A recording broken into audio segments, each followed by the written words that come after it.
the fire. I want to expand on the question of Professor Onyadi's suggestion. The ICC is going to be cleaned on 15th of June, 1 week from now. Now, this is the time to go there. Because there was a man called Osuji. I think, Simon, you know him. Yes, I know him, yes. Then there was another woman called Fatou Bensouda. Now, wait, the drama is changing. And I'm now giving you, don't worry. The drama is changing. These guys have left, are leaving. Let me, now, let me give you information. Okay. We have a new prosecutor coming in.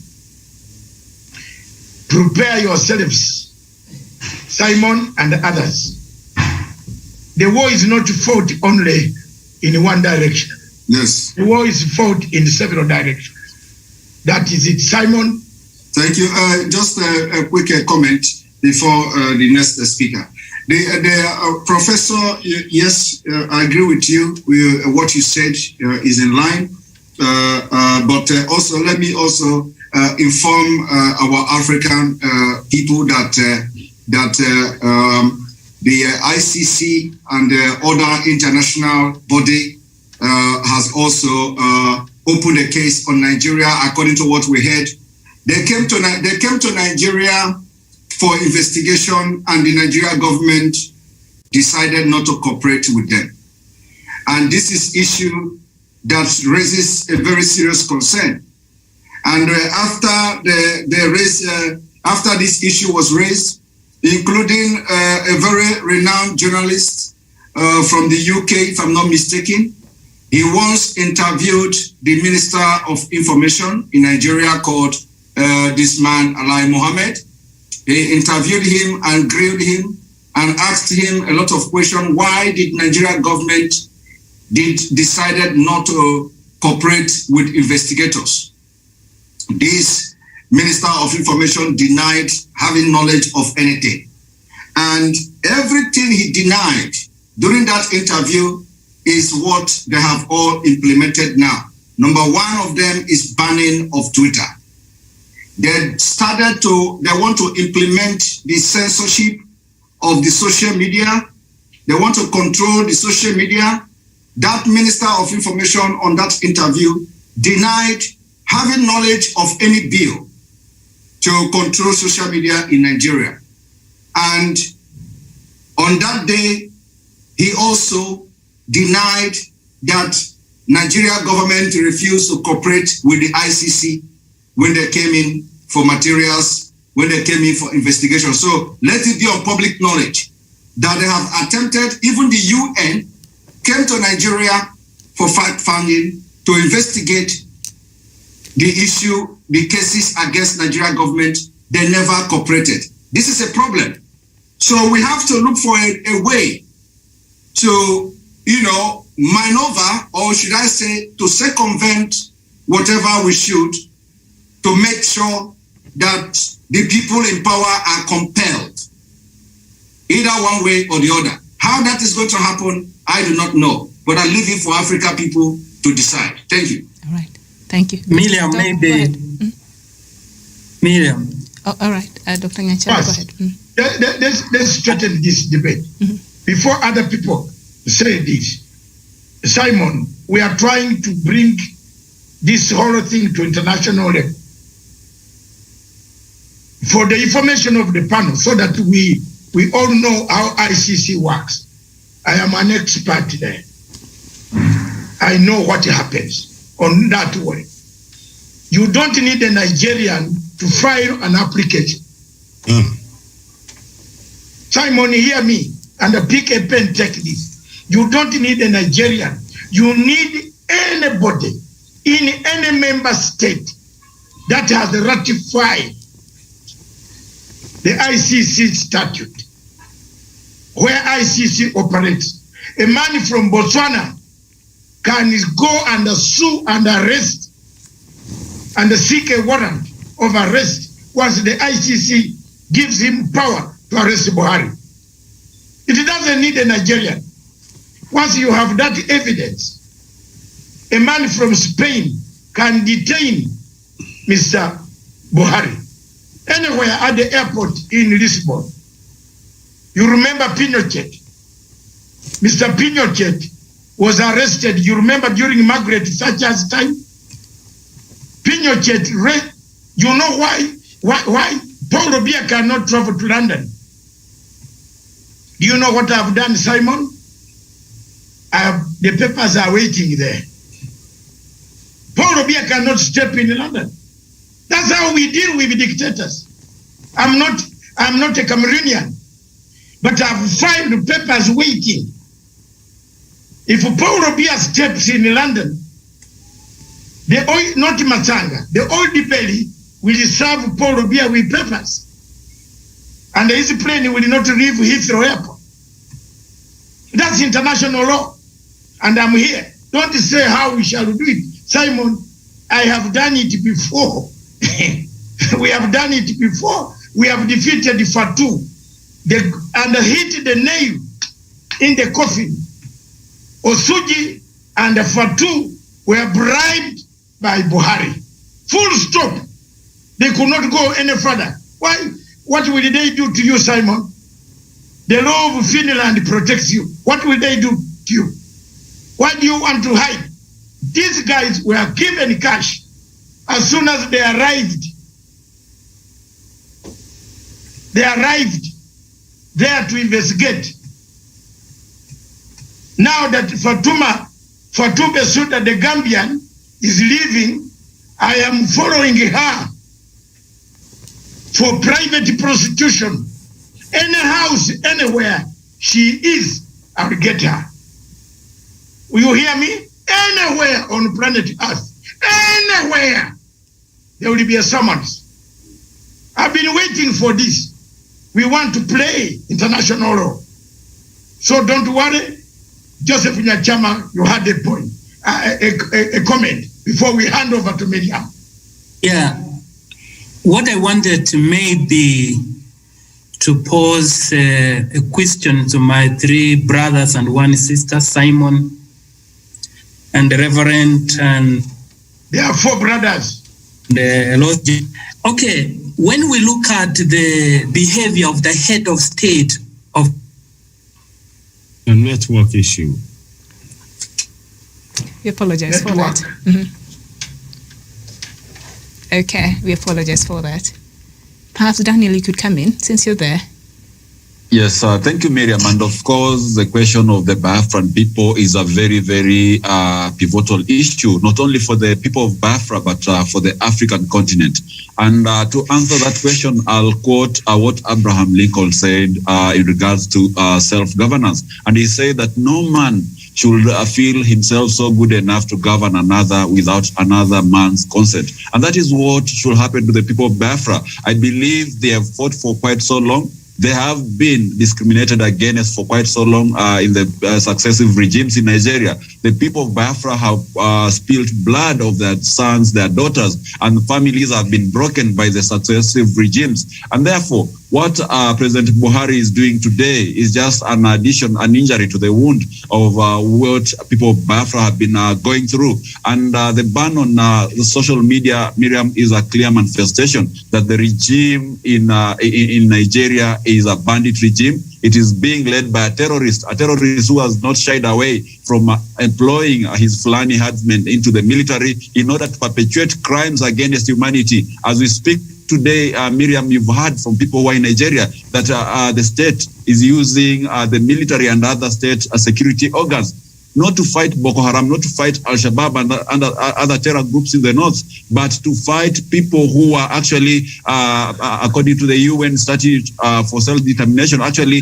finding their own freedom from the corrupt regime that is in Nigeria. I think, Miriam, to me, that is a state-sponsored terrorism against the people of Biafra, and Africa should come and join hands with the people of Biafra so that we help these people to determine their fate, to determine their destiny, and be able to secede from the Nigerian regime so that they can be able to chart their future. And I really thank Dr. Masanga for bringing the conversation on this particular platform. And I believe in the near future, we are going to have a very independent, liberal republic for the people of Biafra. I submit.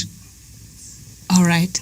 Thank you so much. I think, Simon, I think I'll come back to you now. Earlier on, you had given part of your submission. Should I go ahead now? Yes. Okay. Thank you very much, that brother, for speaking it the way it is. And yes, we are going to do everything to make sure that the independent state of Biafra is restored. And the reason why this conversation is very important is that it is time we go to international stage. It is time we begin to discuss within Africa. We have create a lot of enough awareness within Nigeria, within Biafra. And let me just inform you people today that on the 31st of May 2021, we had what I could say should be a referendum, a pre-referendum. The Biafra people decided to honor our fallen heroes, and the leader of indigenous people of Biafra, IPOB, Mazi Nnamdi Kanu, ordered every Biafrans to sit at home.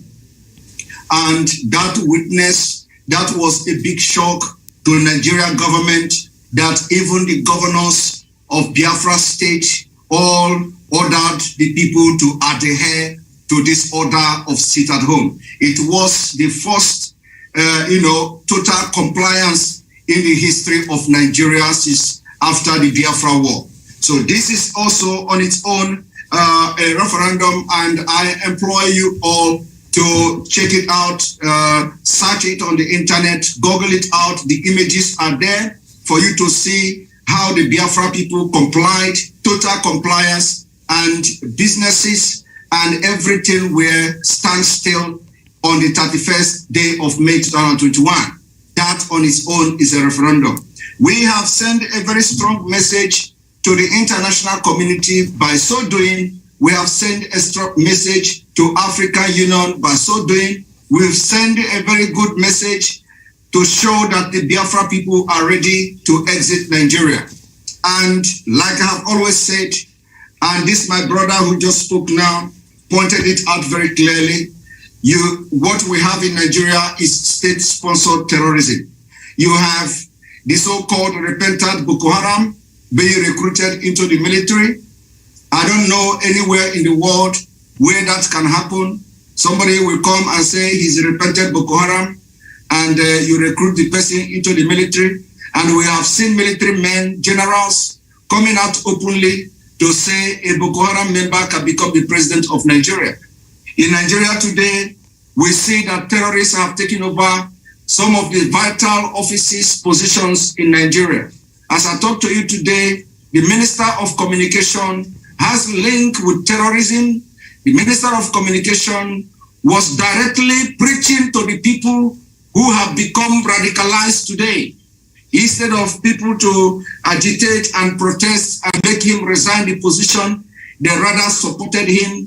The Sultan of Sokoto supported him.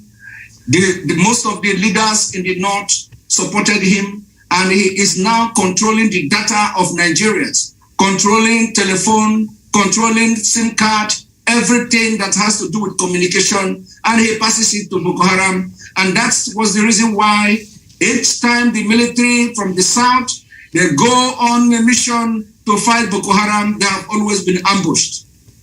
I do not know whether other African countries do read the news, how the military are being ambushed in Nigeria. Let me also shock you today that those people that have been victimized and are victim of ambush, of Boko Haram ambush, they are all from the southern and the middle belt of Nigeria. They have annihilated all our men. They have killed them. The genocide in Nigeria is unspeakable. So it is a good thing that we have started this conversation. And I will leave it here for now and continue again in the next when I have the next time to talk. Thank you. All right. We'd like to chip in if I can. Go ahead. Yes. Again, Simon, spot on with your analysis there. I want to give right now for our people for their safety right now, because as we speak, every second that is going, our people are being killed. I'm talking about Southerners, Middle Beltons, Biafrans, and Yorubas. We are being killed. Now, here are three things that we want you to do. Two things in particular. If you are on ground in Yoruba land, in Biafra land, and in Middle Belt, two things. Number one, make sure you download a virtual private network on your phone. There are various ones that you can have. The first thing is you need to have that. That is of critical importance. Now, when you download it, install it, because as we speak, all the phone lines will be cut. All the means of communications, not only are they going to block Twitter, Twitter is just a first phase. They're going to gradually make sure no information gets out of that contractor called Nigeria. They're going to block everything. What we've seen, for example, if people have been watching Channel News for the past week, Channel News has been sort of flickering on and off when you're watching live on the news and on Facebook. And that is deliberate. It is something they are controlling. What they are trying to do by doing that is to lull you into a false sense that everything is okay, or it's just network. But they're the ones controlling it. They will do that gradually. They're going to switch off the media, social media in the Southwest, Southeast, Middle Belt. They're going to do it gradually. And it is all subtle, designed to keep us, oppressed. Now, the other thing is, please, I urge you all get into vigilante groups, support Eastern Security Network and other security networks that we can have on ground ourselves. We need vigilante groups. Now, the link between the vigilante groups and the virtual private network is this. When you have a virtual private network, when you switch it on, you can't be tracked. You can organize yourselves, you can protect yourselves without the police or the army or whatever security forces tracking you, because the virtual private network makes sure that your location are hidden. So I want to reiterate that. What we are faced with, and let me also add to this, what we are faced with is a genocide. There was a silent genocide that happened between 1967 and 70 that people didn't talk about. 5 million people died. Even though it was a war, until date, the so-called Fulani government have never acknowledged that genocide. In fact, they do everything in their power to not humanize the people that they slaughtered through hunger, oppression, war, everything. So make no mistake about this. Southerners, Middle Belt, Biafrans, and Yoruba, there is a war that is being brought onto our land. We have the right to self-determination and according to UN law, we have a right to defend our lives. And we must activate that at this point. Enough of the talking. The people that can build a nation are the ones who are alive. We urge our people on ground, get to work now. All right. VPN, organize yourselves. Those two things. Thank you very much. All right. Can I come in, please? Thank you so much. Is that Reverend Father Polycarp? I wanted to come to you.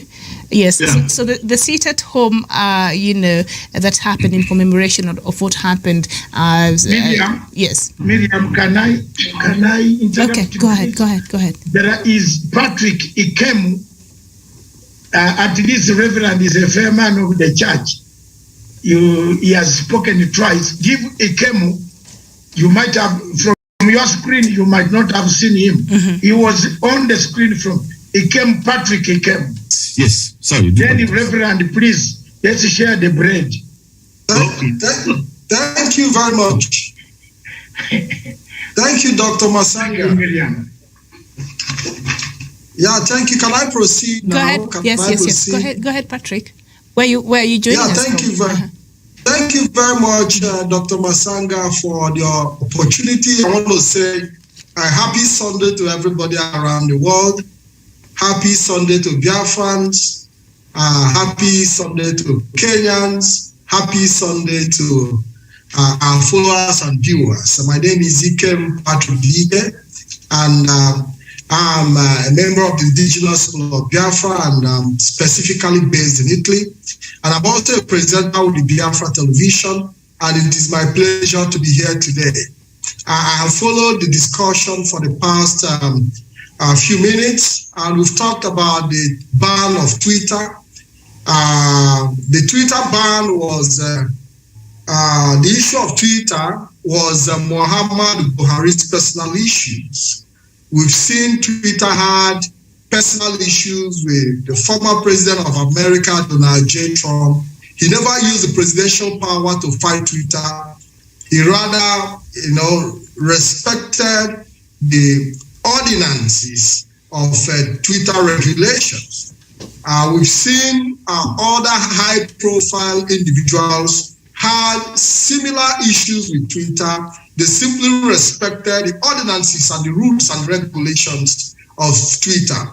And Twitter have their rules, they have their regulations. If you go against it, you'll be placed according to the consequences. And quite unfortunately, we see one of the ex-advisor Garba, something, a young man, Ahmed Garba or something, saying that the one of the board of directors, Ngozi Okonjo-Iweala, who is the board of director in Twitter, would have advised Twitter not to ban the president of Nigeria.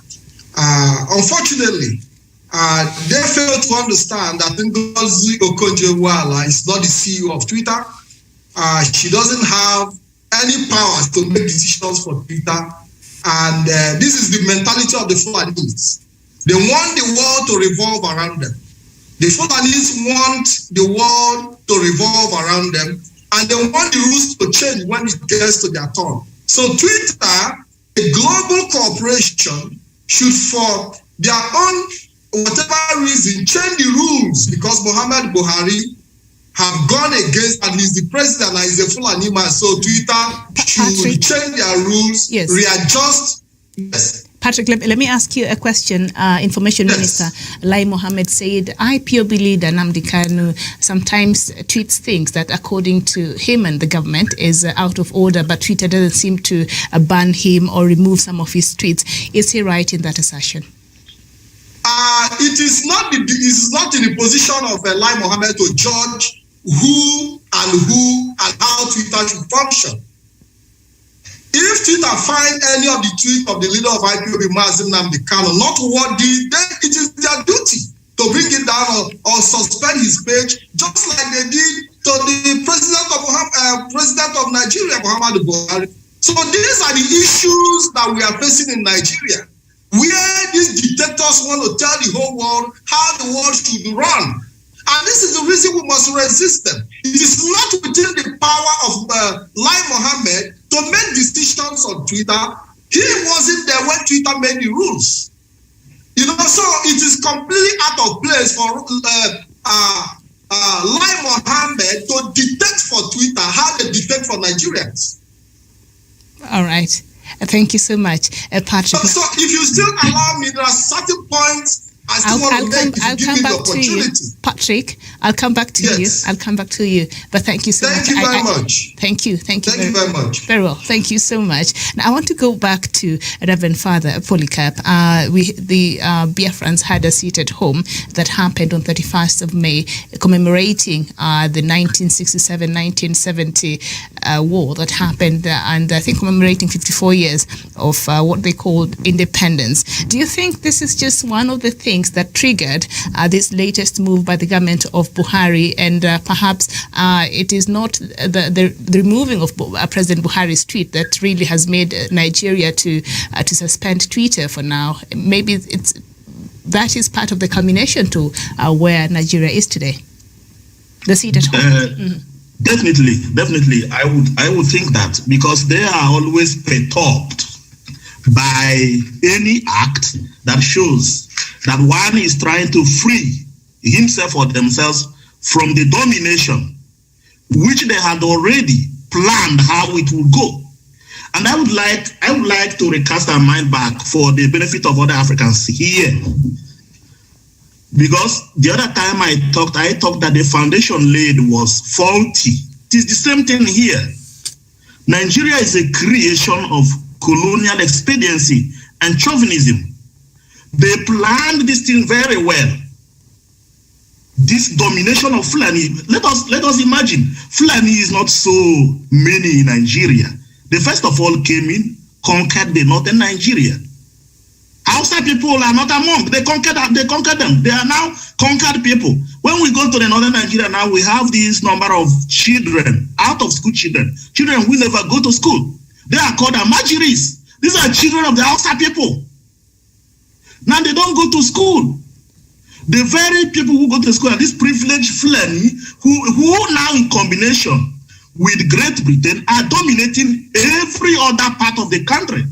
Now, when the President Jonathan came in, let us imagine that he now built a lot of schools for these children of northern Nigeria.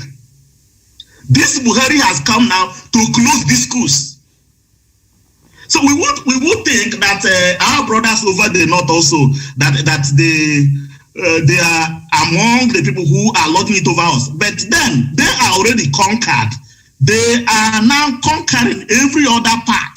It is not only Biafra. They are conquering Oduduwa. They are conquering Middle Belt.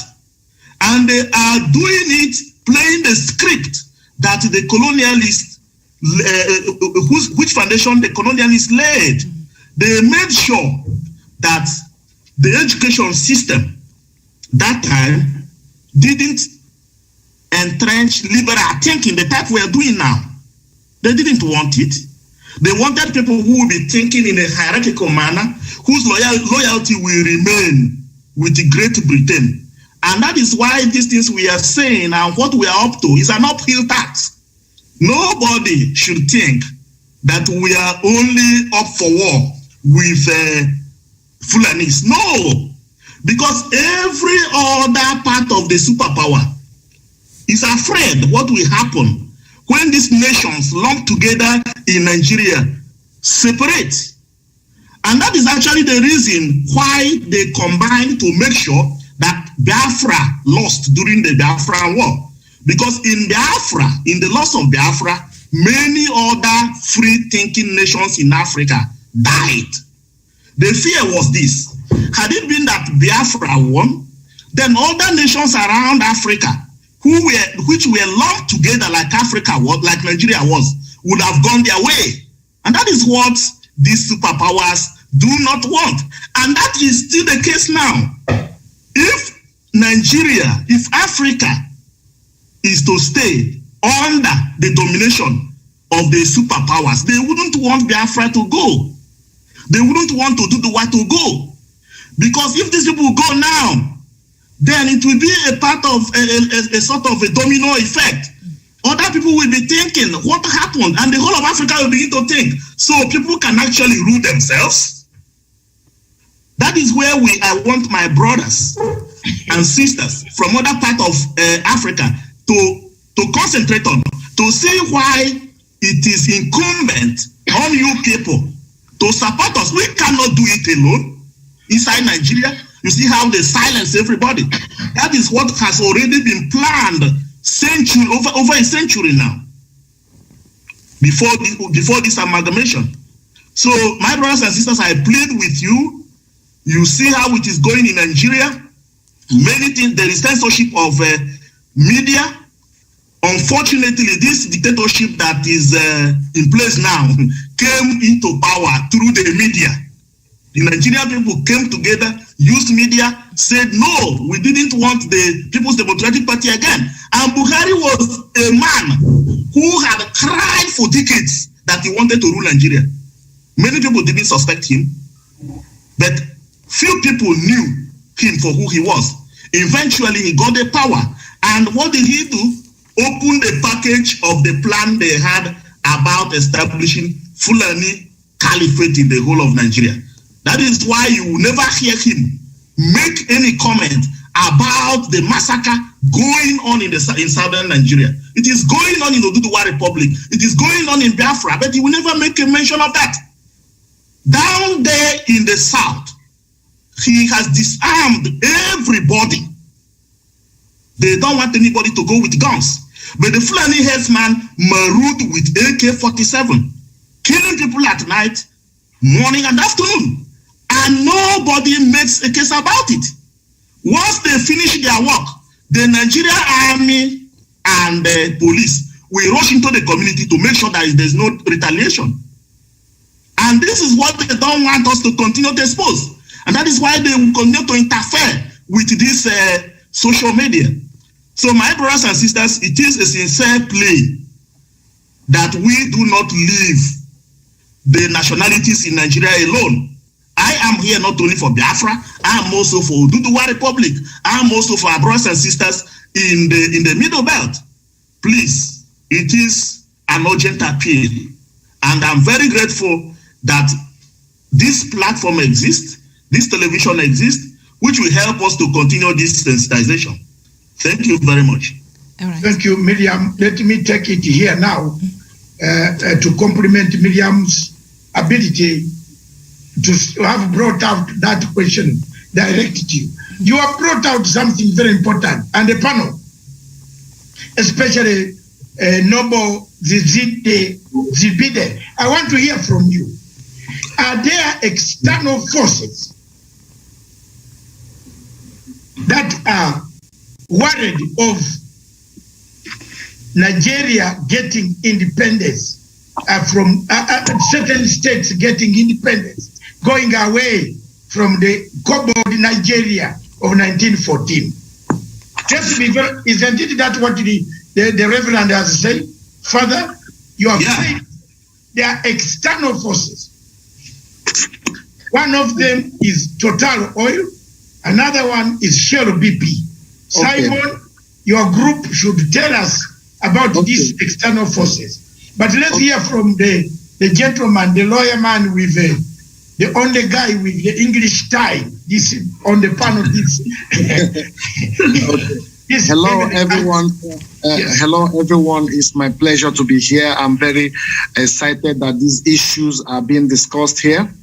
We are all here for each other, to have each other's back, to make sure that we secure life and property within the 4 ages of Africa. We are very, very keen and determined to do things in the right way and to correct things. There are external forces.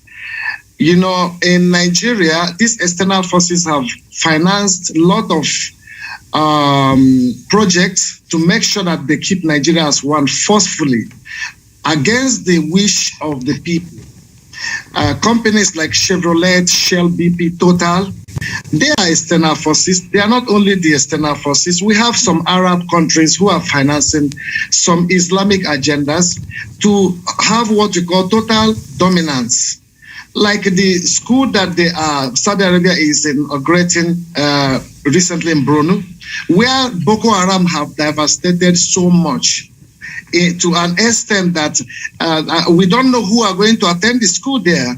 With the situation of terrorism and threat for human safety, insecurity in Borno State, that shows that this government is out of touch and don't understand that without security, there will be no stability, confinement of provision of safety for every families and their children to even attend school. We're not against any Islamic school.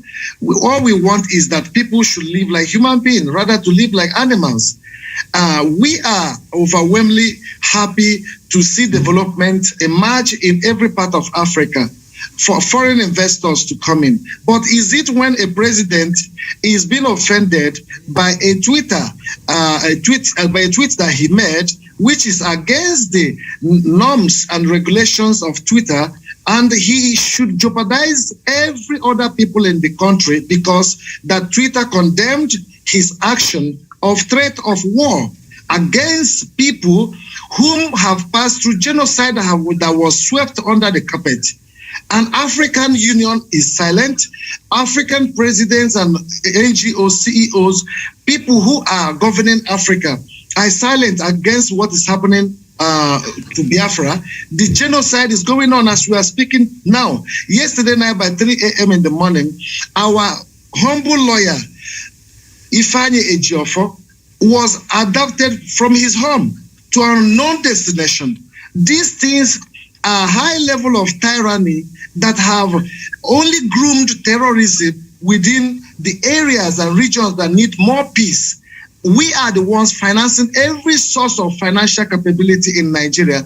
We don't even own oil pipelines, but they own all the oil pipelines. We, who are the indigenes of Biafra, we are almost 90 million in population. With a good, substantial, credible census, we are almost 90 million people. We are eligible to own our own nation.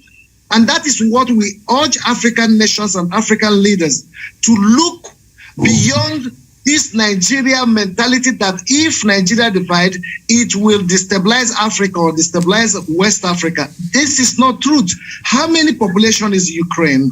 How many population is Latvia, Lithuania, Hungary, Holland, Germany? What is their population? These countries are progressively growing in science and technology, innovation, infrastructures. But there is no electricity for 60 years. There is no water for drinking for 60 years. There is no good road, no transportation, no good economy, no hospitals. There are no good things that we can be proud of. The country is in debt of almost 60 billion, and they are going for more 30 billion. Which way are we going? Who are going to pay for all those debts when there is nothing they produce? Even toothpaste, Nigeria cannot produce. Even the oil, they export the oil to overseas, the crude oil, to refine it and for us to buy the same oil. And where are the resources? How are you going to make up those funds?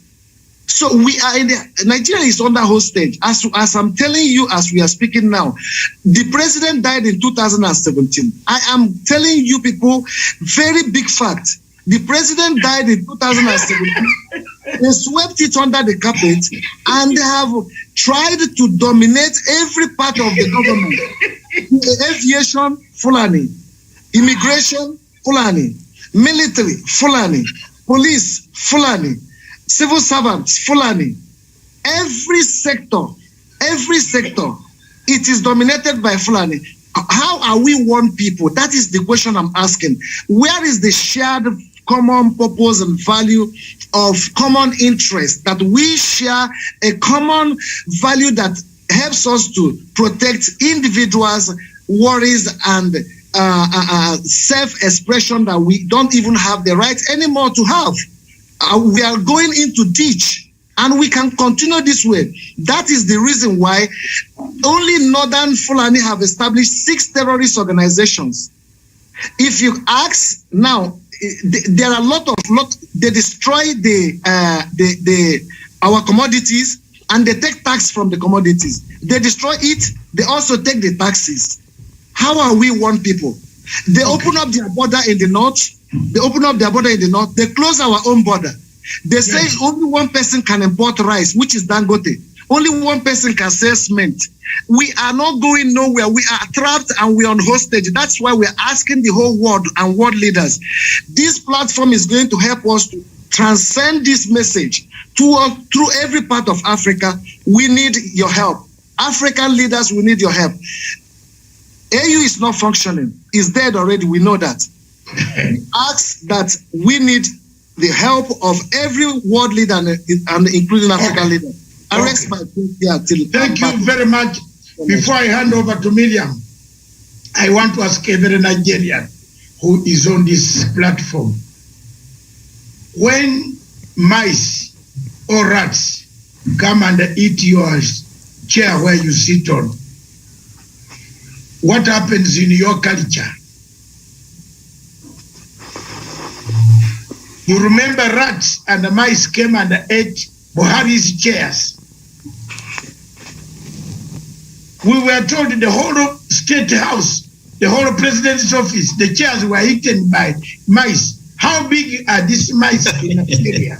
Because I honestly, Mr. Ayo, you could be one of the elders with me here. If how big are these mice that eat? The whole President's office chairs were eaten. They must be huge. They must be humongous mouses. Huge. Okay. But you can't even see them. Mr. Masanga, let me help you to answer that question. Okay. Yeah. When the president went to medical treatment in London, he lost his life there. They kept it under the carpet. They hid it. So he's dead. You know, in short, we are talking of a man who is not Buhari. Yeah, but the reason why they gave that reason that rats ate up the properties in the presidential villa in the president's office is because they were trying to rebuild because there is a thumbprint that gives only him an access to the office. So when they brought an Israeli company that is supposed to rebuild it, they had to break it, and it took them 4 months because they don't know what again to tell people, because the president cannot come to the office. The president is not sitting in the office. People become worried and said, what is really going on? They had to lie, a very naive and cheap lie. It's shameful. We don't have a president. Okay. That is vacuum. Yeah. So I want, please, if you can allow me. I want to push this debate further and then surrender myself to Miriam. Look, a rat or a mice is associated with church. I don't know whether the reverend is still here. Yes. When we are making our collections, we collect all the takings. What do they call them? Offertory. Offertory, yeah. The church, the rat is always watching from the top, you know? Mm-hmm. So, if this rat decides to come down, there is no church that can stand.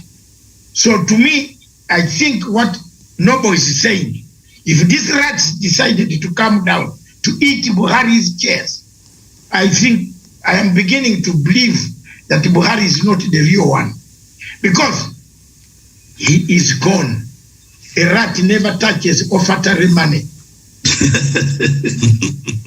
From time immemorial, I am an Anglican, and I am also a vice chair of the warden of a church that was built in 1896.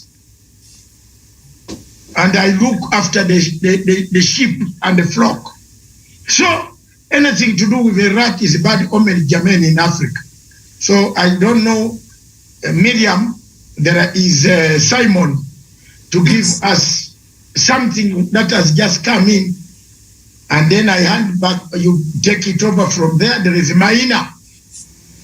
Another Ambassador Maina has come now to provoke us, but tell Onyari to be on standby. So thank you very much. So that they can tackle each other now. Okay. Ambassador Maina, come for Mr. Simon. I'm not in Kenya, I'm in Nigeria. Oh. No, you are, Ambassador Maina is in Paris. Are you in Paris or where are you? I am in Enugu State. Wow. No need there. Ambassador Maina is part of the clique. Did he say he has come here for Simon? He's in Biafra. All right, go ahead. Given a title, the Ohuanese. Ambassador, we will come to you. Simon, go ahead, and then we'll go to Ambassador Maina. Thank you very much. First of all, let me make it very clear for those who are wondering why would the Nigerian government, my brother, wondering why would the Nigerian government build this school in a terrorist control zone. The reason is this. The whole agenda of Boko Haram is now clearer. I have said it several times. There is no genuine freedom or activist from the northern Nigerian Muslim. This is a fact. Everybody that is from the northern Nigeria and is a Muslim and is shouting about activism, telling you how bad Nigeria is, they are not genuine. These are the people that are being used to deceive people and distract you, thinking that there are some people from the north that want Nigeria to progress. Everybody have one agenda. The agenda is that there will be more comfortable in an Islamic Nigeria than in a secular Nigeria, in a secular state. Everybody who is from the north and is a core Muslim will be happy in Islamic Nigeria than a secular Nigeria as it is today, where you would challenge him anything he does, where you will challenge the CGN for advocating for Sharia to be imposed in the southern Nigeria. They don't want that kind of challenge. They want to stay in a country where they will just make a pronouncement that now establish Sharia in Enugu State, Sharia court, establish Sharia court in Ogun State, and all that. And before I read what you see on the screen now, I'm going to read this information you see on the screen. But let me make this comment first. So what I'm trying to say here is that everybody and everything you see today happening in northern Nigeria is something that has been planned long ago. They are now comfortable with Islamic State. Will ask me, what is the reason for Boko Haram? Why is Boko Haram fighting? Boko Haram is fighting for Islamic State. Now, what is the CGN of Nigeria fighting? CGN is fighting for Sharia. What is the difference between Sharia and Islamic State? You know, when you have Islamic State, it is the same doctrine. Why do you think that a core Natana and a Muslim will fight against Sharia system? They can't fight against Sharia system. And if they cannot fight against Sharia system, what makes you think they are going to support you to continue to maintain the secular state in Nigeria? So it is a systematic conquest. I want everybody to think this line. Irrespective, it is not a religious war, but this is a reality. Now, they are going to be building schools because the Boko Haram war is a scam. And that scam is now clearer. Because if it is not a scam, you will not be pulling the military from the north and sending them to the east. Today, they are telling you that Shekau is dead. They are telling you that they have used good bandits to fight a bad bandit. They are telling you now the Nigeria security came publicly to announce that another terrorist killed another terrorist. And they are proud to say it. That is to show you that the scam, the war against Boko Haram and the Boko Haram is a scam. As I'm talking to you today, the 12 northern states in Nigeria are practicing Sharia law, which means in practice, they already have Islamic State. Now, if that is the case, they are now trying to make sure they annexate the middle belt to join them. That is not enough. A CGN, the Chief Justice of Nigeria, is now advocating for Sharia court and Sharia law in the southern part of Nigeria. So my people, do not be deceived. The war of Boko Haram is a scam. What they did with the war on Boko Haram is to bring our men and our women from the south, those ignorant people who join Nigeria army, they'll go and send them to north and they will ambush them. As I'm talking to you, this miner is here. Miner's president came from the Chad, entered Nigeria territory, killed Boko Haram and went back without the knowledge of Nigeria military. Of course, they will go behind the doors to tell you, oh, they informed them. They say, oh, we are aware that they are coming. You are aware that they are coming, but you did not participate in the operation. You are aware that they are coming, but when they were displaying the arms and ammunition recovered from Boko Haram, there is no Nigerian soldiers to show that there were a joint operation. It was a lie. The Chadian president did not inform them. The Chadian army did not inform Nigeria because they know that Nigerian military has been compromised. Yep.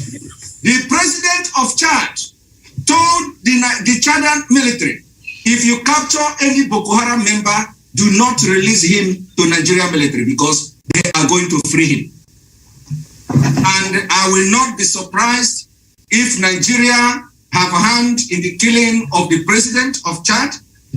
I will not be surprised if the Fulani have the hand in killing and assassinating him, because he has proven to be not just a man that fight for his country. He single-handedly took arms, commanded the military, and fought war. That is by the way. Now, on the issue of what Nigeria is all about, and those who have influence or who have some interest in Nigeria, I want this to come on screen. The newspaper, the article of July 15, 1998. I am going to read, and I want all our brothers from other African countries to pay attention to what I'm about to read. This is the Times newspaper, the Times magazine, as you see it on the screen.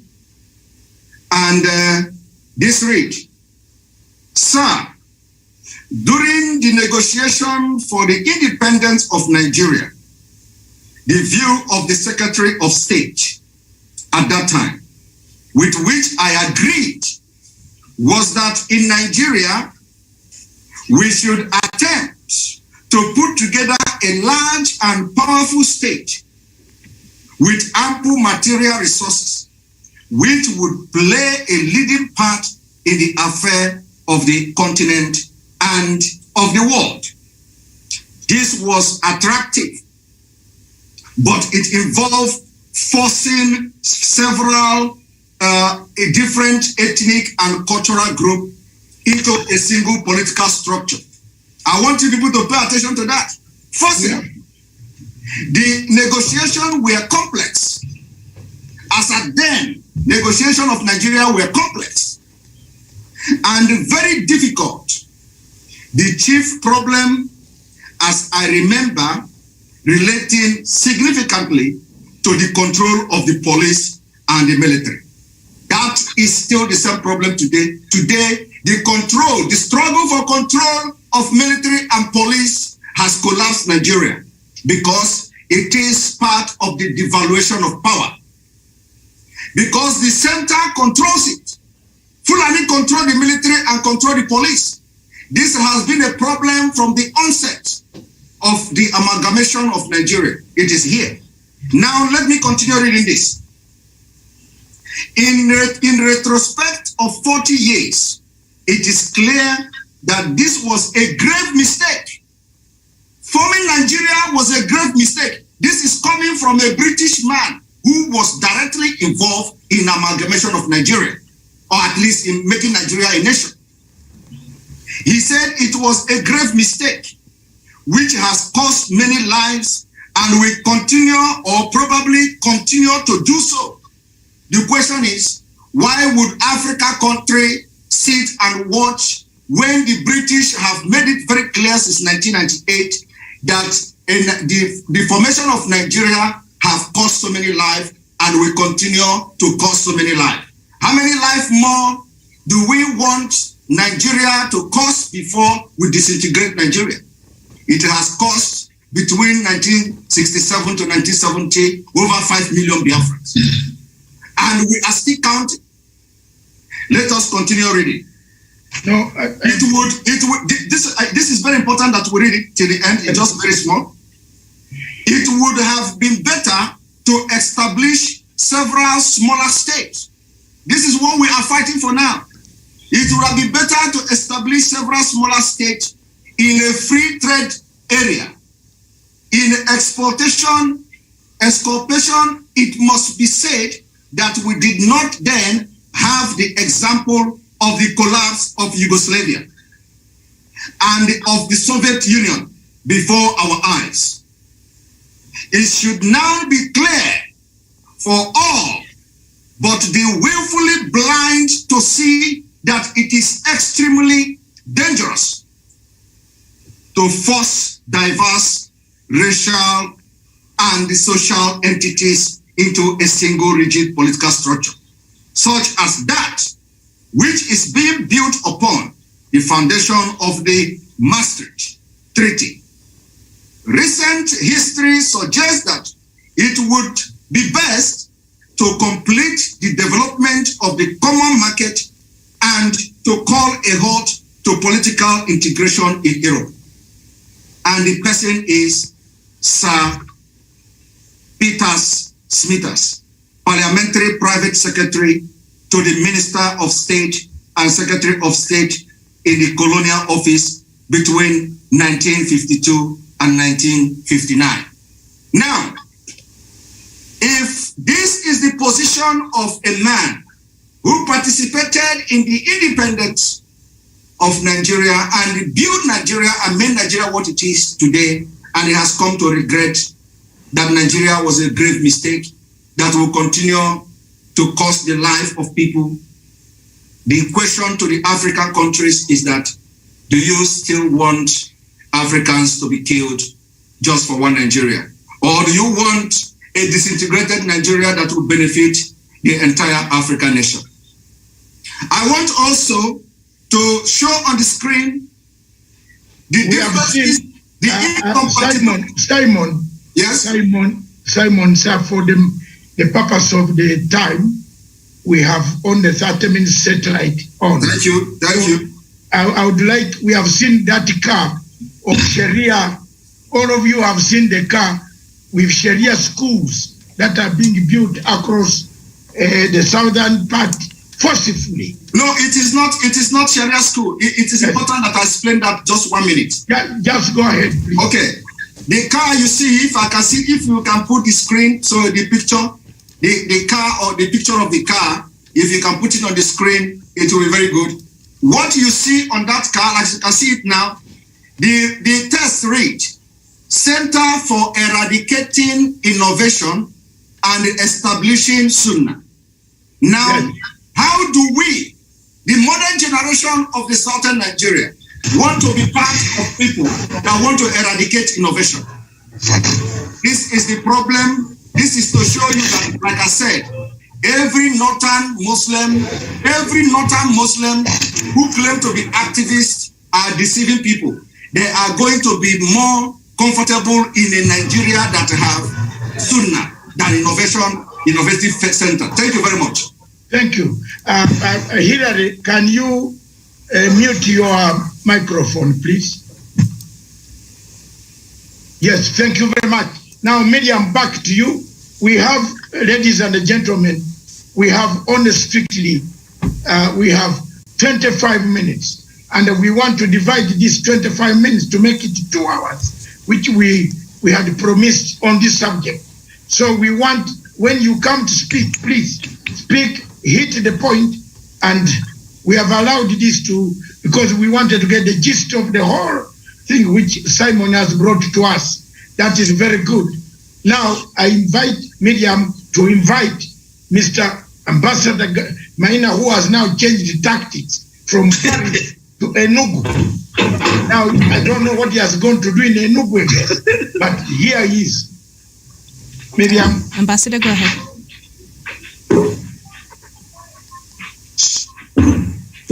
Ambassador Maina Ghana, go ahead. Yes, Miriam. Yes, good afternoon or good evening, I don't know. Let me thank you, Dr. Masanga. Today I come for Mr. Simon because I did some clarification and information. When you called your brothers and sisters and African to come and support you, you need to give us a clear agenda, what you have, how do you want to run your government, how did you plan, and which quality of government do you want to have? Do you want to have a regime, the monasterial, you want to have a presidential with election? How do you want to build your capitals? How are you going to accommodate the different people, let's say in another part also of Nigeria want to join to you? How do you plan to accommodate them? You know, African, we have one problem we did not want to acknowledge. Everybody want power. We have seen it in South Sudan. When South Sudan was fighting, they was united at one stone. But the moment they give them their freedom, they was disintegrated. They become enemies. They shed each other like they never know each other before. Now, I want to know exactly what is the planning, the the Biafra want to put on the ground to make sure that African Union can fight, Africans in general can fight for you, to stand behind you. Dr. Masanga knows that many African countries stand behind South Sudan for years in order for them to get this independence. But at the end of the day, people pay the price, to be honest. You know, people was disappointed even. Dr. Masanga can energy. And number two, we all know that Nigeria is a part of Commonwealth. Is that you want to be part of this Commonwealth that we don't want to be part of the Commonwealth? Which language are we going to? What is the system, our monetary system? What is the education system? Because until now, when we go at the end of the, Dr. Masanga, don't laugh. Today I come from Mr. Simon. Now, when we come back again, we have to use the same system, those Western forces outside. We have to use their system to run our government. That means that they will be among our system, either directly or indirectly. What is the plan? Because you need to have a very good agenda, roadmap that you can send to my country, to Kenya, to everywhere, that if any African want to support you, you will tell them, this is our cause, this is how we plan to govern, this is what we want to do, and this is how we are going to go about it.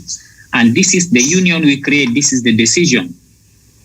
Last 2 weeks, I remember the former president of Nigeria was asked some question. I don't know if Mr. Simon is aware about this Biafra. He gives some comment. He was saying that, okay, he wants to know that even if they agree where is going to be the capital, what is the power sharing formula, maybe they will say it's Enugu. A number of people say, no. Ebonyi State will say, we. Now, no, this our turn to be president. Something will come out. We know our all African. We are not perfect. Because when we know our flaws from day one, we can accommodate them. This is my question 2. Question 3 to Mr. Simon. Started from President Obasanjo when he was a military soldier. Which president? I'm coming. Can I? Yes. After my question, so you write it down, you can answer, because Dr. Masanga said we don't have time. Yeah, we don't have time. Now, started from Mr. Obasanjo, who was a military president, going to Babangida, going to Abacha, Abdusalam Abubakar, come back, Obasanjo, President Yaradua, Goodluck, and Buhari. Can we estimate who was the president, at least among them, who has tried at least to bring Nigerian together, who has tried at least to rebuild the nation, to make sure that Nigerian can enjoy? Do you have one of them between all those presidents? This is my last question, Mr. Simon. Go ahead. Thank you very much. Should I answer him? Go ahead, Simon. Simon, be precise. Yes, I will be very brief. Yeah, answer him, and then Onyali hit him back, because I know where he's heading. Yes, thank you very much. He asked what type of country are we looking at? Mm-hmm. We are looking at the Confederation of Biafra. There's going to be a confederation. And then he asked about, he mentioned about Sudan. With all due respect, without insulting or looking down on any tribe, you cannot compare Biafra people with Sudan.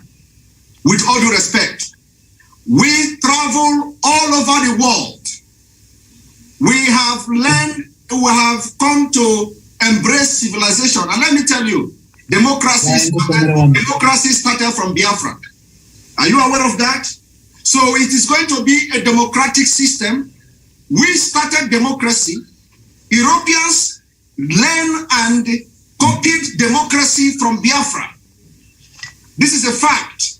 I challenge you to go and research about it. Biafra is democratic by nature. The family, extended family system, everything we do in Biafra is democracy. So we are going to teach Africa what is democracy. Why you are mentioning Sudan? Sudan is better than Nigeria today with the war going on there.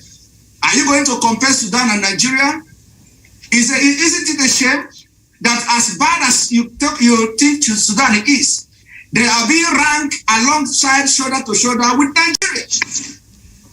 So, but we are telling you, the worst of Biafra is going to be the best of Sudan and Nigeria. We are not going to be the same thing, because we have Biafrans scattered all over the world. And in case if you don't know, why most of the people shouting for Biafra and agitating for Biafra are millions of Biafra in diaspora.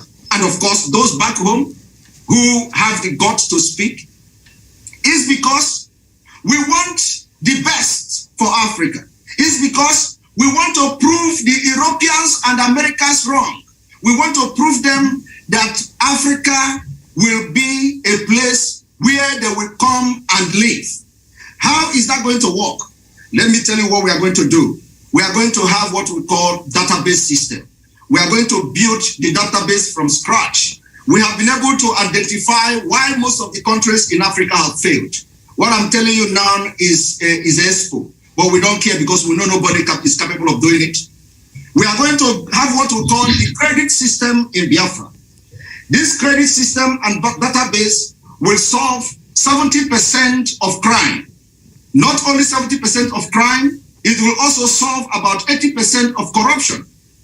So we are building a country from scratch by adopting the database and credit-based system. You talk about monetary, you talk about language. It is going to be democratic. The language that will be spoken, especially that is now totally acceptable in international community and the language of communication is English language.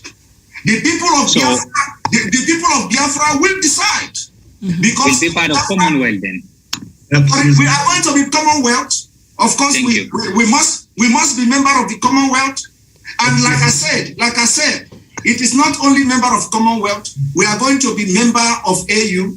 We are going to rebuild AU. In Biafra, we are going to have the rebirth of African Union that will stand very tall in the Committee of Continent. All right. Now, there's a Simon, before you continue, I want to come in. Please.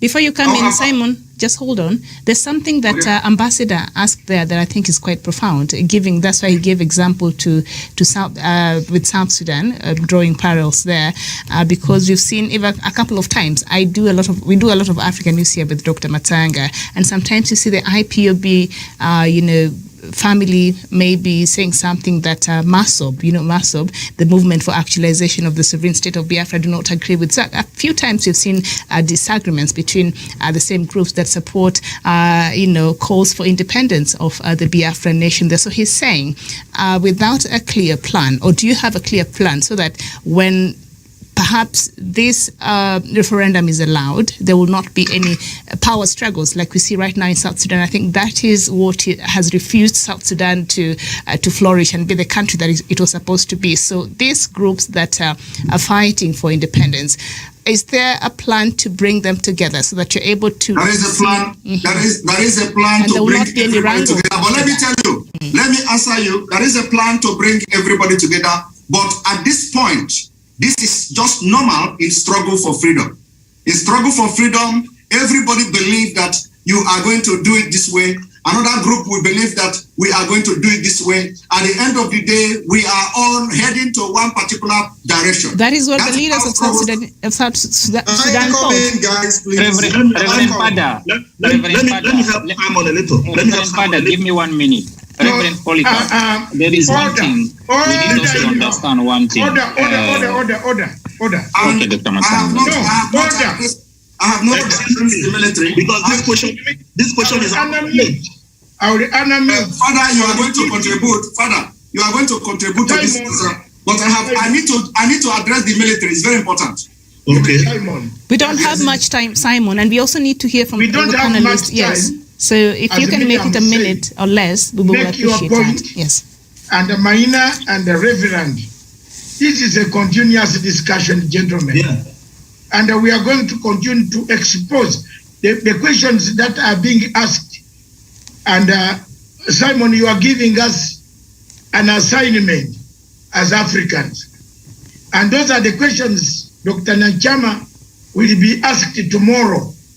What about this when this happens? So please, let's give you one more time, 1 minute to explain to us about the military. Thank you very much. The issue of the military, he asked about the military regime of Obasanjo, and mentioned all that, whether any of them have tried to rebuild Nigeria or reunite Nigeria, however the question is. The answer is this: Nigeria was designed to fail.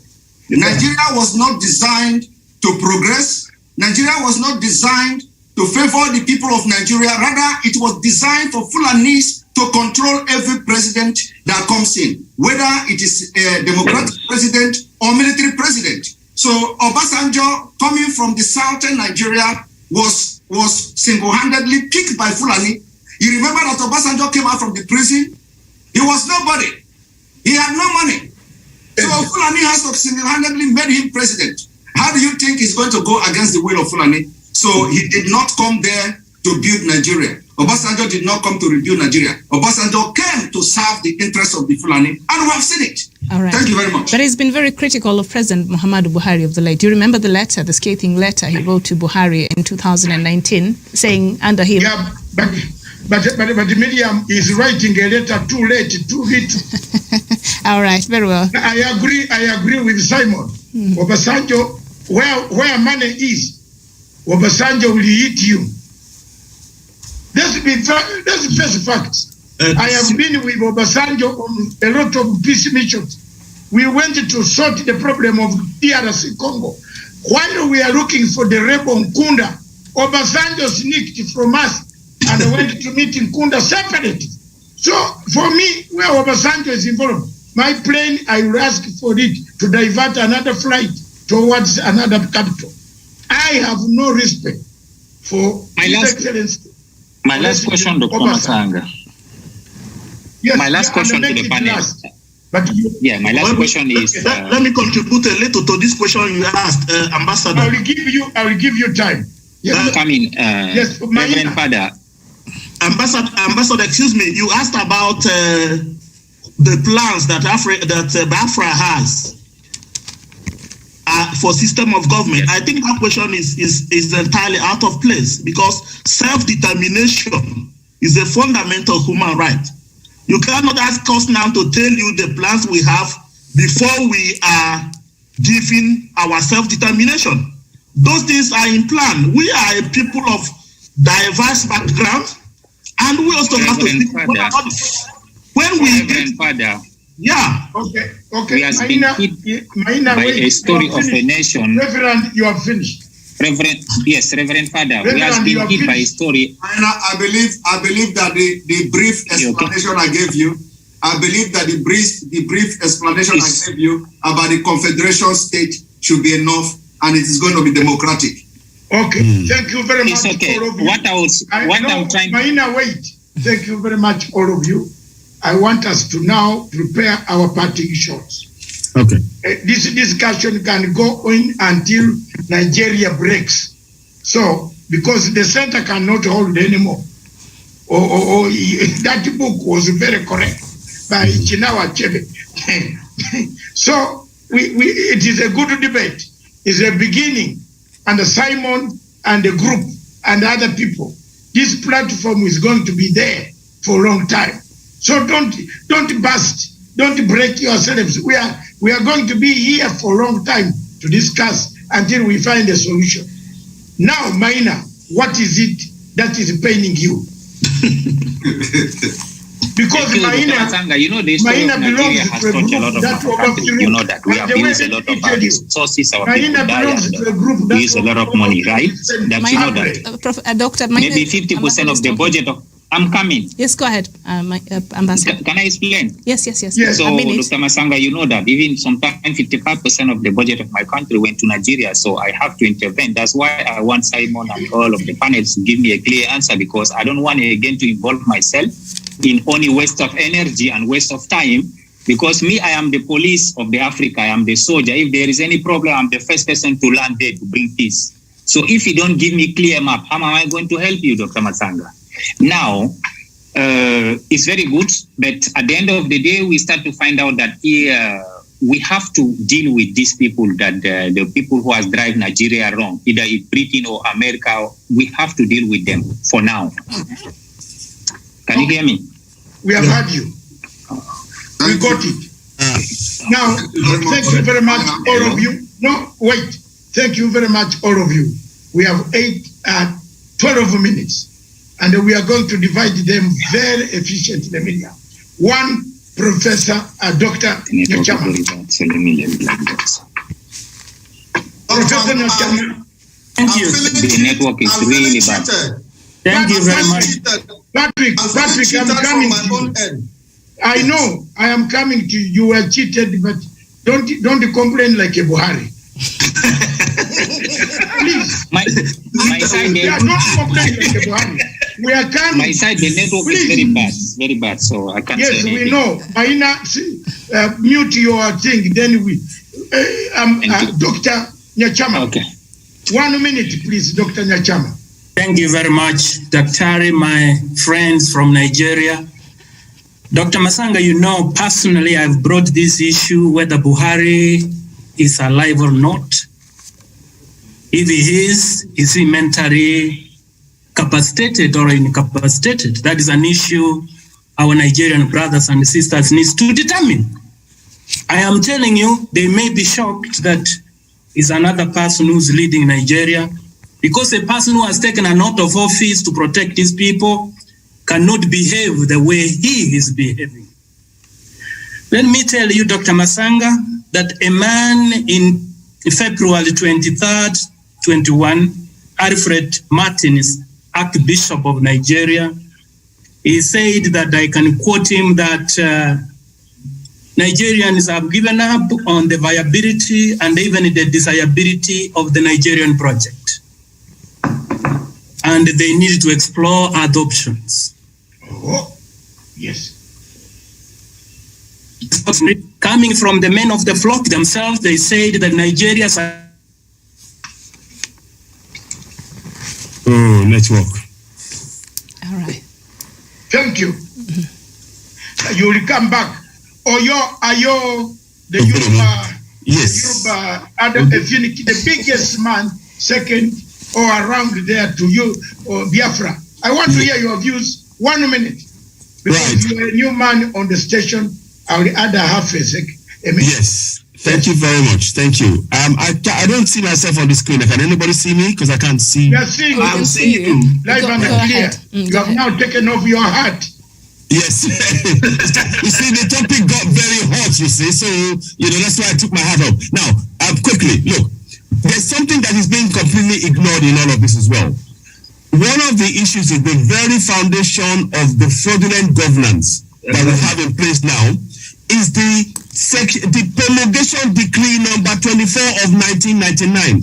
What is being used to rule illegally in that contraption is actually a decree that the Fulanis put together under General Abu Bakr Abdul Salam, whatever, whichever order that was. Exactly. So now the problem, the thing is this: we are exposing that now, and we, with the leaders, what we said was, we do not believe in anything to do with the governance currently in place. It is illegitimate. It is unacceptable. It is oppressive. And we are dismantling contraption Nigeria, whether the Fulanis like it or not. The Biafrans are growing. Middle Belt are going. Yorubas are certainly going. We are saying categorically, RIP one Nigeria. No ifs, no buts, no quarter given. Because this is an oppressive governance. You cannot be having a discussion with somebody oppressing you, putting your head up underwater and expecting you to survive. You cannot do it. You either survive by pushing it away and get up, or you stay sunk under and then they take over your land. We are doing the other one. We are taking over our land. That's our three. Thank you very much. Thank you. Thank you very much. Are you speaking from New York? I can see the bridge across. No. That's just a background thing. I'm from the UK. Okay, thank you very much. Thank you. Mr. Patrick Ikeme. Thank you very much, Doctor. Making it very brief and fast. Thank you. I feel embarrassed all the time. Each time we make our argument on Nigeria and the need for Biafra freedom, people always refer us to South Sudan. Why should that be? You cannot use the failure of Sudan, South Sudan, or to measure the freedom of Biafra. It is completely unacceptable. It is completely inhumane, and we want the world and Africa to desist from making such comparison. The Biafran people have a different orientation when it comes to way of life, And how we are going to structure our government is going to be purely on referendum based on people's decision, and not just one dictator coming out to tell Biafrans what they should be doing, just like we have in Nigeria today or in other African countries. So comparing the Biafran people with South Sudan is completely unacceptable, Patrick. and it has to stop. It has to stop. And that is what I have to say but to Patrick, end this program. Yes, Patrick, Doctor, Yes. before you come in, don't you think maybe on the flip side, it could be a good case study of how not to, on the flip side? Yeah.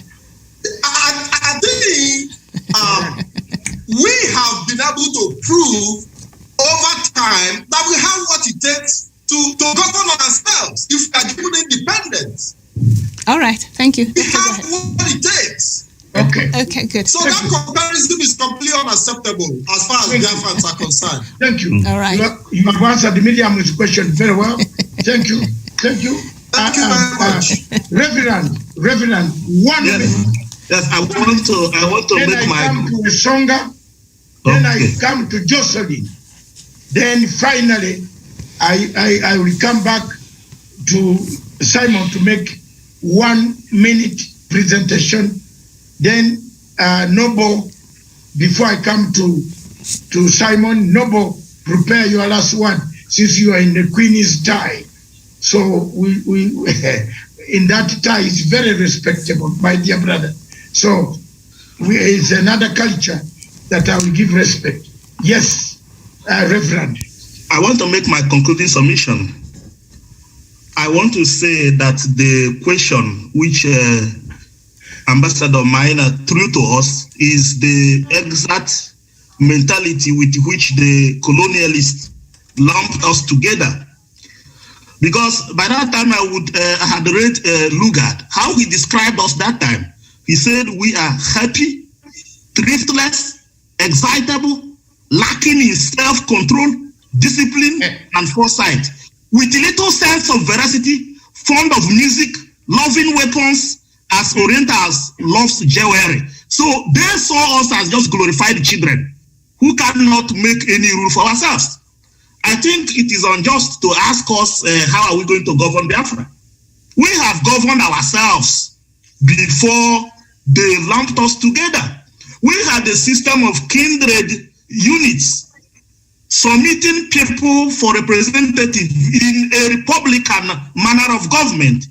And then we have every right to seek self-determination. You cannot ask a people seeking for self-determination what you have on board. Reverend, that's a point made. Our satellite is going off. Okubui, Mr. Okubui, donate 1 minute, half a minute to Okubui. Yes, Okubui. Mr. Okubui, Kingsley. Unmute. Unmute yourself. Unmute. Yes. Yeah. Thank you, Doctor. Thank you once again. I also want to greet my senior brother, Sam Manekwa. I want to say thank you again. And what I want to say is that this your platform is going to help the Biafrans. One, because very soon Nigeria is going to shut down every means of social media. That's going to happen very soon. So to the other question of Ambassador Maina asked, we are men, we are not children. We know how to govern ourselves. And meanwhile, our leader, Amazina Dekano, has always placed the blueprint on how Biafra is going to be governed. A nation inside a nation. Everybody going to be free. Not like the type we have in Nigeria. You know, a place where you can air your view. You contribute to the growth of the nation.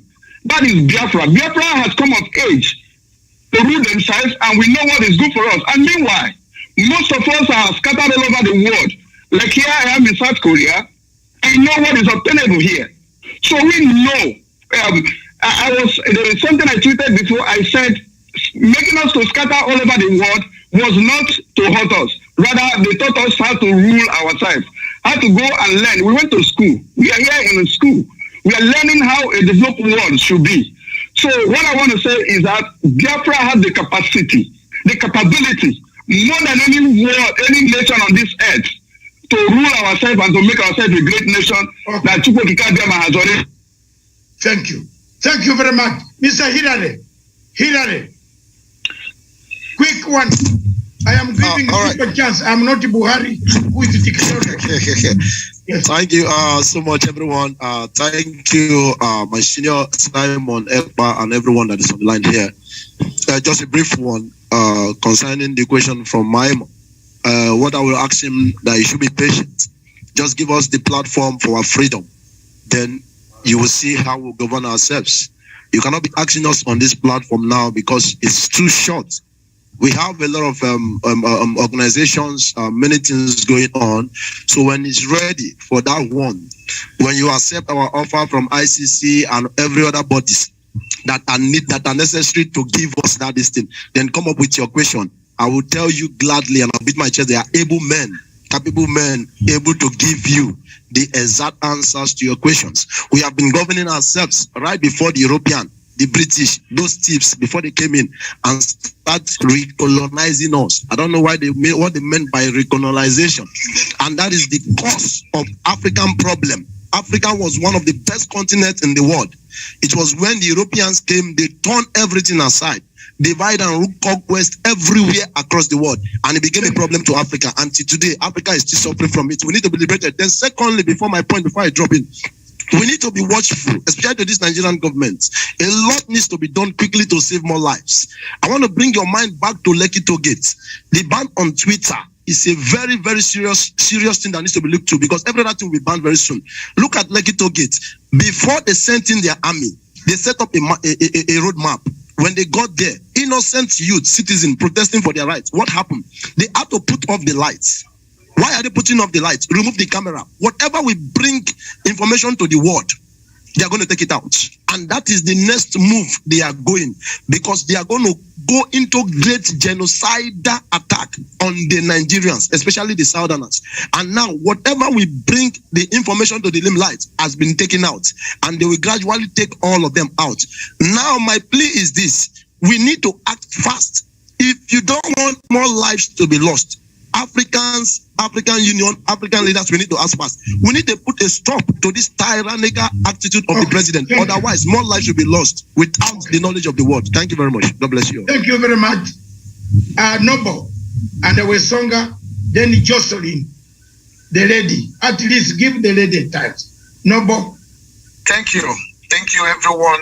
Thank you, all participants of this program. It's been a very nice and a very well articulated educative section, and I'm very much delighted. Well, let me go straight to the point, okay, in 1 minute conclusion. We have had this war before in 1967 to 1970. Even prior to that war, there have been a very great challenge, and that challenge was basically on pogrom after pogrom after pogrom, starting from 1945. Even prior to the time that the British were governing Nigeria, after the amalgamation, they were governing it. Our region was referred as the Old Eastern Protectorate. That time, before even we had the Abori Accord, everybody knew that we struggled to send a clear message to the world that we are being killed, but nobody wanted to help.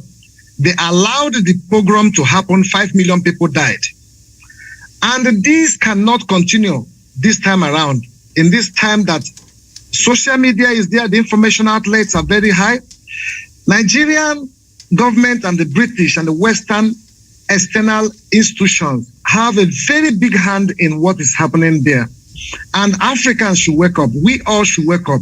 We have to see that we have a great challenge, and that challenge is a challenge to protect lives and property. And African leaders should be very, very much interested in what is happening to Africa. They cannot keep silent any further. We are human beings. And that is why we don't have enough time today to pass on this message to the whole world. But the little time we have today is to ask African people to look at what is happening in Nigeria. Nigeria have no president. And the life that have been lost every day is too much. Yes. And with this note, I'm just saying, let us continue to run this program to educate Africans more, to help everyone to get the real message and the real information of what is happening in Nigeria. I thank you, everybody, for being part of this program. Let us make it a very successful one. Thank you. Sure. Thank you very much, Novo. Jocelyn, Madame Jocelyn, make your presentation as a lady. Make it point by point, please. All right, thank you, Doctor, for the time. I've been quiet listening to every one of them. We've talked about the whole thing that is going on, from the Twitter issue down to the killing and massacre of the people back home. There is something also the government of Nigeria has forgotten. The men in uniform have actually dealt a heavy blow to the youth. So what do you expect when you keep suppressing or oppressing the youth? Definitely one day they will want to fight back, and that is what we're seeing right now. They have actually unleashed the beast from Kingsley. Mute. Okay. Yeah, go ahead, Jocelyn. Thank you. They have unleashed the beast in the youth, so they have taken up arms, and they cannot continue to kill a particular region of a state, and you expect them to keep quiet. Doctor, it has never happened anywhere, because you expect that one day these people will take up arms and they will defend the land, and that is what the people of the Biafran land are doing. We are not fighting anyone. We just want our land to be free of terrorists and terrorism. That is what we want. And they cannot be coming into our land, killing my people, and you expect us to be quiet. If Nigeria is going to break up, definitely, it is going down gradually. And it's just like Nigeria is actually now on an autopilot, and it's going to crash. So anybody that is trying to salvage the nation, I would tell the person to stop, because Nigeria is unsalvageable. Nothing can be done to revive or to make the nation stand anymore. The people have spoken. They should throw in the referendum. That is what you're asking. Throw in the referendum. Let us decide what we want.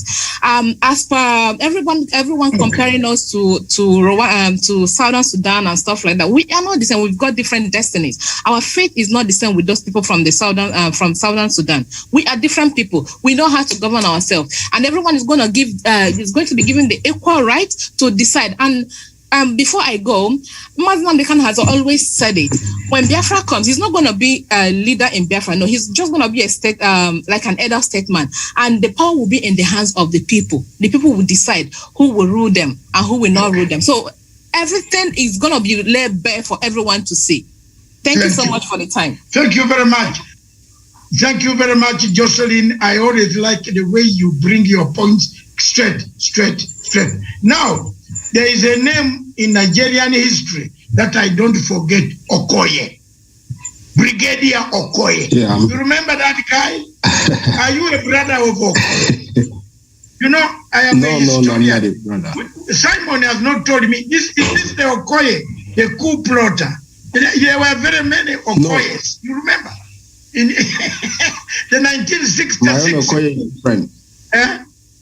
There was an Okoye. My own. Joseph Okoye. Are you a relative of the Okoye clan? No. My Okoye is different. Okay. Go ahead, make your point. Just 1 minute. I just want to say something here. Oftentimes people, they used to, equate us with South Sudan and about the wars and rest of them. I want to ask this question. I want to say this. After the independence of America, I believe they fought war. I've read it, they fought war, but that war didn't make them to become a poor nation.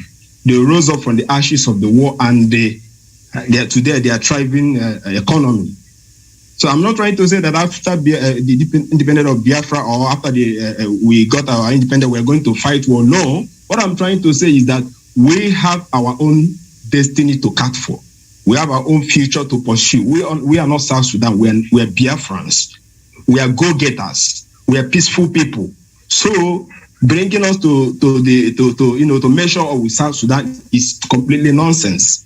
People should stop creating that fear so that people will begin to back out from the struggle for Biafra. So my position is this: we are Biafrans. We are not South Sudan, and the birth of Biafra is sacrosanct. Thank you very much.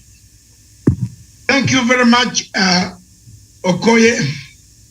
Thank you very much, Okoye, for that intervention. Quick, Wesonga, a good word, one word for blessing. Yes, thank you. You are the owner of the house. Just give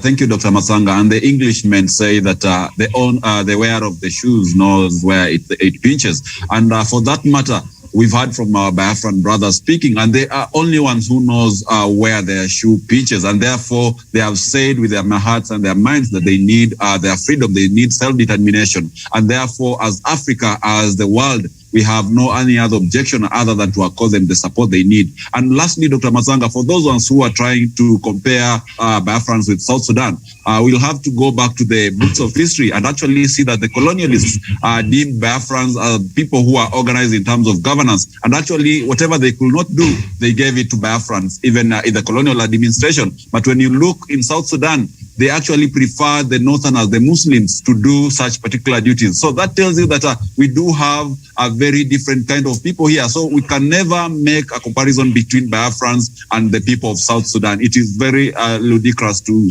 think so. I submit. Thank you very much. Finally, Simon, please. Thank you very much. Thank you very much. It is very ridiculous to think like that. Mr. Minor, is Mr. Minor still around? No, don't worry. The message he has gone.